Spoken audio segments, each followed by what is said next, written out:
Shalom Youthcomers, bagaimana kabar kalian hari ini? Kita berjumpa lagi dalam Youth Corner edisi Sabtu 16 Oktober 2021. Mari kita siapkan hati kita untuk mendengar dan merenungkan firman Tuhan hari ini. Judul renungan kita hari ini adalah Paceklik Rohani. Dengan ayat bacaan firman Tuhan terambil dalam kitab Amos pasal yang ke-8 ayat yang ke-11. Demikian bunyi firman Tuhan. Sesungguhnya waktu akan datang, demikianlah firman Tuhan Allah. Aku akan mengirimkan kelaparan ke negeri ini, bukan kelaparan akan makanan dan bukan kehausan akan air, melainkan akan mendengarkan firman Tuhan. Pada akhir Juli hingga Agustus 2021 ini, terjadi paceklik bagi para nelayan lobster dan ikan. Di Pangandaran, para nelayan kesulitan menangkap lobster karena perubahan cuaca yang tidak menentu. Akibatnya, para nelayan hanya menangkap ikan menggunakan jaring di pinggiran laut. Tentu saja ikan yang didapatkan adalah ikan kecil yang hanya dapat memenuhi kebutuhan pangan keluarga nelayan. Paceklik adalah masa yang sangat tidak menyenangkan, menyedihkan, bahkan menyakitkan. Menurut Kamus Besar Bahasa Indonesia, paceklik adalah masa kekurangan bahan makanan atau masa sulit. Nah, apa yang kalian bayangkan dengan paceklik rohani? Allah memberikan peringatan dan penghukuman kepada orang Israel di bagian utara melalui Nabi Amos pada abad ke-8 sebelum Masehi atas pemberontakan besar yang dilakukan oleh mereka, baik raja, imam, dan rakyat. Amos sendiri adalah seorang petani, yaitu pemungut buah ara dari Tekoa, sebuah daerah yang terletak di Yerusalem, yaitu di bagian selatan.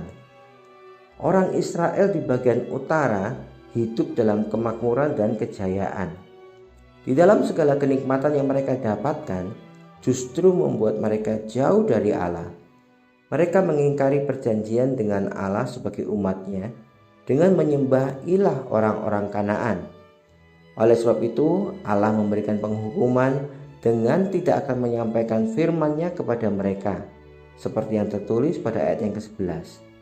Inilah yang disebut paceklik rohani atau kekeringan rohani yang menyedihkan. Tuhan Yesus pernah mengatakan bahwa manusia hidup bukan dari makanan jasmani saja, tetapi juga oleh firman Allah, seperti yang tertulis dalam Matius pasal 4 ayat 4 dan Ulangan 8 ayat 3. Setiap manusia membutuhkan firman Allah untuk dapat menikmati hidup yang seutuhnya di dalam Tuhan. Hingga saat ini, kita bersyukur karena Allah masih berkenan memberikan firman-Nya yang menegur, menasihati, bahkan memukul kita sebagai anak-anak yang dikasihinya. Salah satu contoh yang nyata adalah dengan hadirnya renungan pelangi kasih ini bagi kita. Kita dapat mengenal Allah melalui firman-Nya di dalam renungan ini.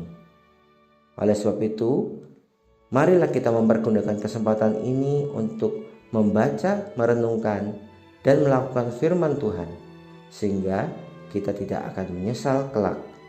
Youthcomer, bukalah hatimu untuk dikoreksi oleh firman Tuhan yang kita dengarkan dan kita baca, baik dari khotbah atau dari renungan yang kita dengarkan setiap hari.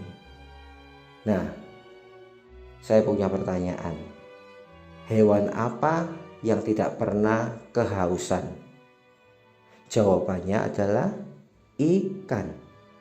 Kenapa ikan tidak pernah kehausan? Karena ikan selalu ada di dalam air, jadi dia gak pernah kehausan. Demikian pula dengan kita sebagai anak-anak Tuhan. Jika kita senantiasa berada di dalam firman Tuhan, kita tidak akan mengalami yang namanya paceklik rohani. Kita tidak akan mengalami kelaparan atau kehausan akan firman Tuhan. Karena apa, saudara? Hanya firman Tuhan yang dapat memuaskan jiwa kita. Kita sudah mendengar dan merenungkan firman Tuhan hari ini. Semoga firman Tuhan hari ini dapat memberkati kita sekalian. Sampai berjumpa dalam Youth Corner berikutnya. Stay safe and God bless you.